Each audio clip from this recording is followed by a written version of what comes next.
বাংলাদেশের উত্তর পূর্বে হাওরের বুক আজ জলের কবরস্থান। যেখানে মাত্র সপ্তাহখানেক আগেও ছিল সোনালী ধানের ঢেউ, আজ সেখানে শুধু পানি আর পানি। 50,000-এরও বেশি হেক্টর বোরো ধান আজ পানির নিচে। 7 জেলা কিশোরগঞ্জ, সুনামগঞ্জ, নেত্রকোনা, হবিগঞ্জ, মৌলভীবাজার, সিলেট ও ব্রাহ্মণবাড়িয়া সবখানে একই দৃশ্য। কিশোরগঞ্জের ইটনা উপজেলার কৃষক জলিল মিয়া বলছিলেন, আমার ধান পানির নিচে। 2 দিন কষ্ট করে কিছুটা কাটলাম, কিন্তু শুকাতে পারিনি, সব নষ্ট হচ্ছে।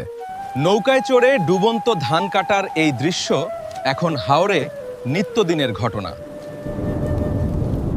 শ্রমিক সংকটে অনেকে পরিবারের সবাইকে নিয়ে মাঠে নেমেছেন, তবুও বেশিরভাগ ধান রক্ষা করা যাচ্ছে না।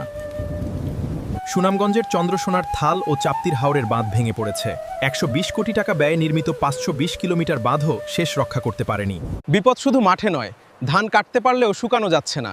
রোদ নেই, আকাশ মেঘলা, কষ্টের ফসল স্তূপ করে রাখা সেটাও নষ্ট হচ্ছে। হাওর কৃষকের বছরে মাত্র একটি ফসল বোরো ধান। এই একটি ফসলের উপর নির্ভর করে লক্ষাধিক পরিবারের সারা বছরের। সুনামগঞ্জের কৃষক তারা মিয়া বলেছিলেন, ঢলের প্রথম ধাক্কা বাঁধ জোড়াতালি দিয়ে ঠেকানো গেছে, কিন্তু আরেকটা ধাক্কা হয়তো সামলানো যাবে না। উজান থেকে আসা পাহাড়ি ঢল ভারতের মেঘালয় ও আসামে ভারী বৃষ্টিতে সুরমা, কুশিয়ারা, কালনি, ধনুবৌলাই সহ 5টি নদীর পানি বিপদসীমার উপর দিয়ে বচ্ছে। এই ফসল ঘরে তুলতে অনেকে ঋণ করেছিলেন। সার, বীজ, শ্রমিক সব মিলিয়ে বিঘা প্রতি খরচ 15-20 হাজার টাকা। সেই ধান এখন পানির নিচে পড়ছে। ঋণ শোধ হবে কিভাবে? সুনামগঞ্জ পানি উন্নয়ন বোর্ড জানিয়েছে, 7 মে পর্যন্ত ভারী থেকে অতি ভারী বৃষ্টির পূর্বাভাস রয়েছে। বন্যা পরিস্থিতি আরও অবনতির আশঙ্কা করা হচ্ছে।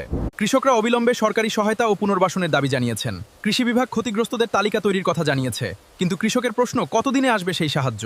হাওরের পানির নিচে এখন পড়ছে লক্ষ কৃষকের স্বপ্ন। এটা শুধু ধানের ক্ষতি নয়, এটা একটি জাতির খাদ্যের, একটি পরিবারের বেঁচে থাকার সংকট। এই ভিডিওটি ভালো লাগলে শেয়ার করুন, যাতে সারা দেশ হাওরের কৃষকদের কষ্টের কথা জানতে পারে। লাইক ও সাবস্ক্রাইব করুন। আল্লাহ হাওরের কৃষকদের এই বিপদ থেকে রক্ষা করুন।